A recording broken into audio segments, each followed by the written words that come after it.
at me. I wasn't always like this, you know. People looked up to me once. This is what happens. When things get out of control, one day you're sailing along, everything's hunky-dory, and the next... Excuse me, a spare little change, madam. Not today, sorry. I get that all the time, you know. I applied to sell the big issue, but they took one look at me and shook their heads. They said I had to clean myself up a bit. That's a laugh, I thought. Isn't it supposed to help people like me so they can clean themselves up? How can I do that when all I get is whatever people give me? And most people stare clear at me. I suppose I must smell a bit. You see, I can't smell it. I'm immune. I think I lost my sense of smell along with my sense of humour. I am a bit out of the way here.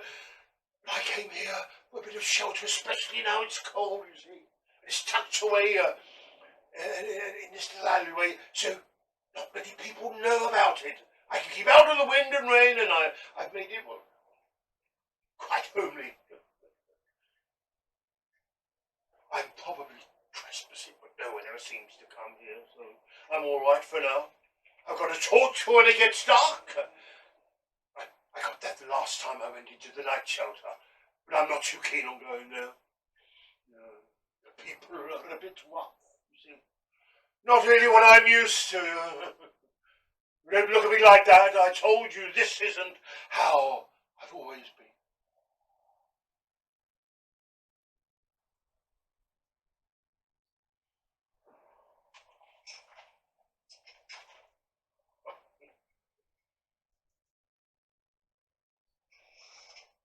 It's probably my mother's fault I ended up like this. I was an only child in a very matriarchal home. My father and me did whatever my mother said or suffered the consequences. We had lots of books at home, but every Thursday, come rain or shine or even snow, she took me to the library.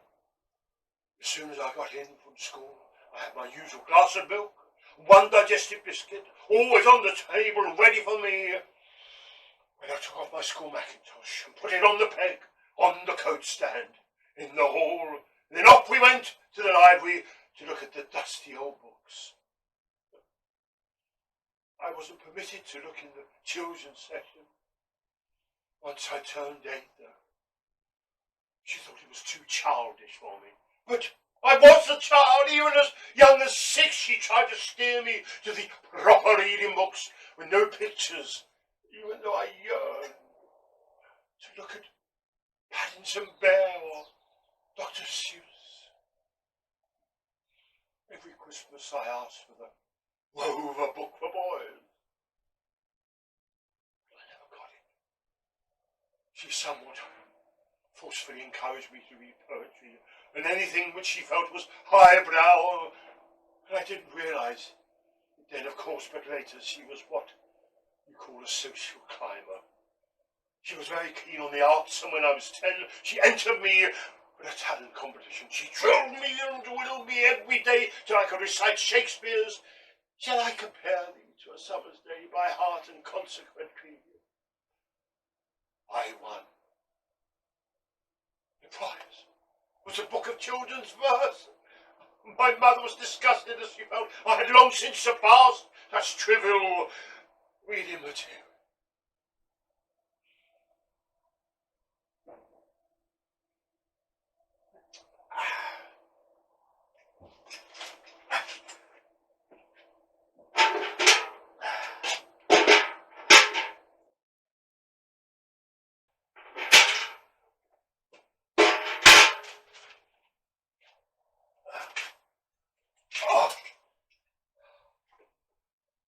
The following year, I passed my 11 plus and went to a boys' grammar school. I got on extremely well with the English teacher, who also took drama, and he cast me in many good parts. I made an especially good Lady Macbeth in the first year, and in my final year I triumphed Midsummer Night's Dream. Well, after my A-levels, I went on to Rose Bruford College of Theatre and Performance and studied drama. It was there that I met a very inspiring teacher called Alan Bolton. Of course, most of the students called him Eyeballs, but I never did. I never did that. I was brought up to be respectful, and it worked in my favour. Oh, he was such a sweetie, and we got on extremely well. He was always keen to give me extra tuition whenever I wanted, and was a very touchy-feely sort of a man. And sometimes when he was really pleased with me, he'd give my knee a little squeeze. Very sweet. Very sweet.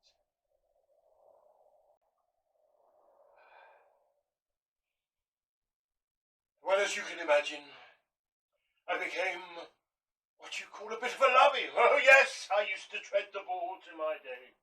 And I was good too. A fine actor I was. You should have seen me in Midsummer Night's Dream at the Globe. My bottom was stupendous. Oh, dear me, I didn't mean that to sound funny, but I was very funny playing bottom. I really wanted to play tragedy, but my tragedy was always being cast in comedy roles. Woe, and thrice woe. Oh, I was passionate to play Romeo or Petruchio or Claudius. Oh, I'd have made a marvellous meal. Blow, wind, and crack your cheeks. Singe my white head, thou all shaking thunder. Oh, yes. Oh, a more earthly part.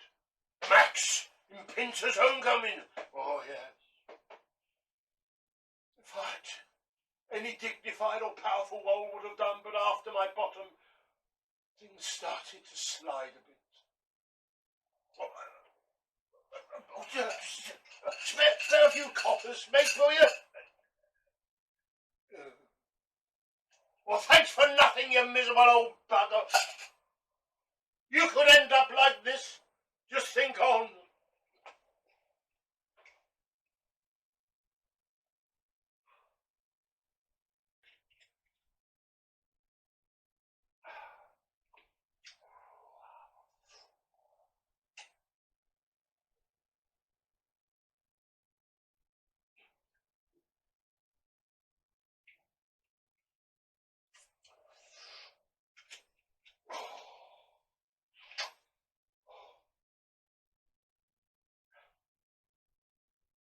So this is me now, and you're wondering how I got from that to this.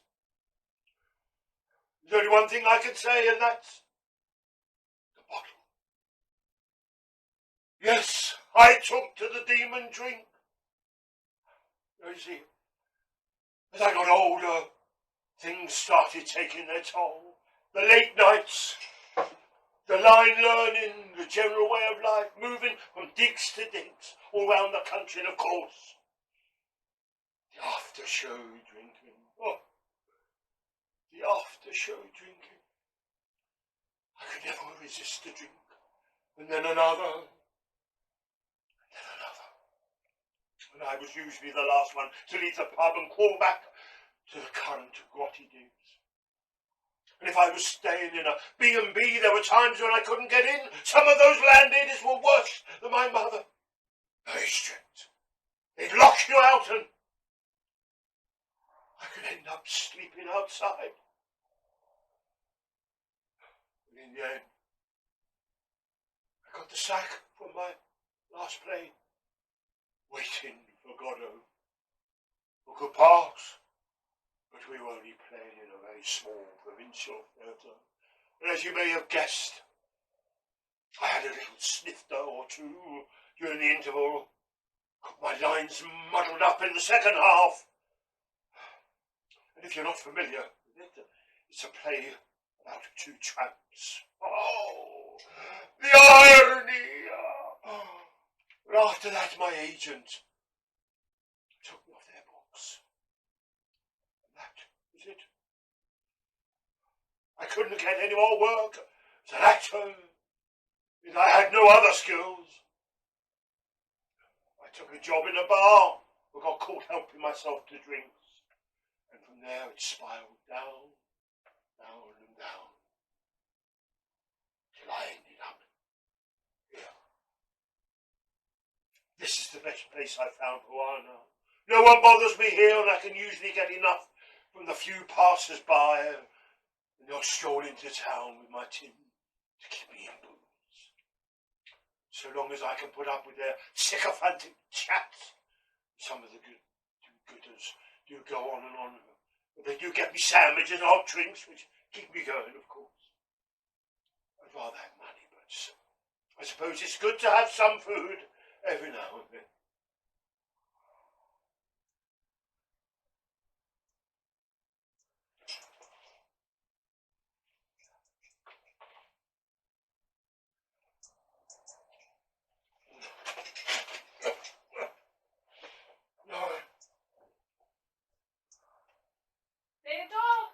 Theodore, you in there, you old scrope? I told you before I will not tolerate foul language. I am a man of letters. What letters? Letters from the bleeding council? You know perfectly well what I mean.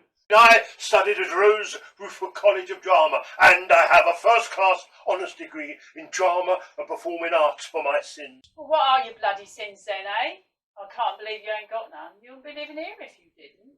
Oh, look, just clear off, you stupid old woman. I shall tell you precisely nothing. Do you hear? Nothing. I cannot pretend I am whiter than white. That is quite true, but... All right. Keep your hair on.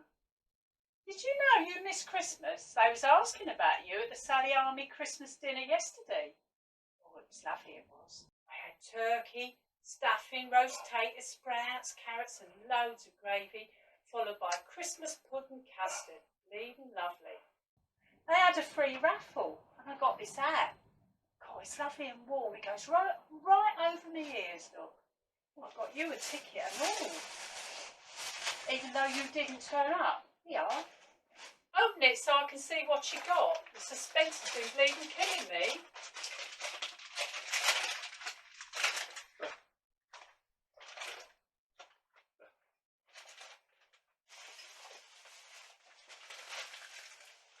I brought you a present too. Look. Well, ain't you going to open it then?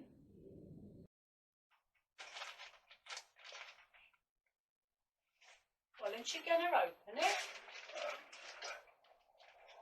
No, I'm going to save it till later. It's too much excitement for one day. Just getting one gift. I'm not used to getting... All right then, suit yourself. Bloody shame you missed the Christmas dinner though. We had a bit of a sing-song after.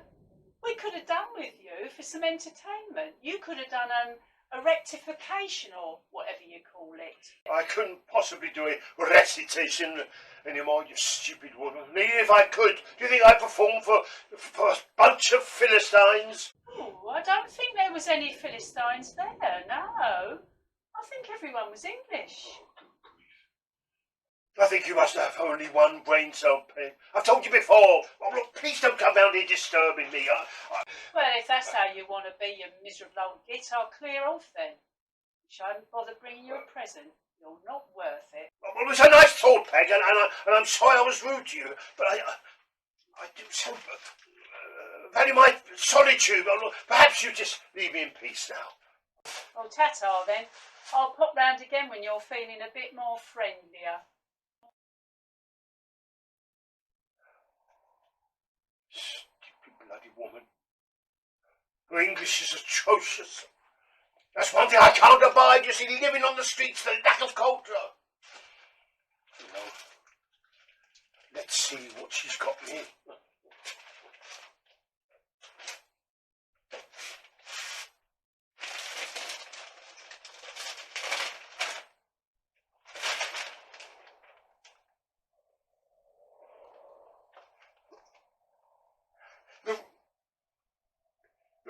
The book for boys. How does she know? How does she know this is what I've always wanted since I was a boy?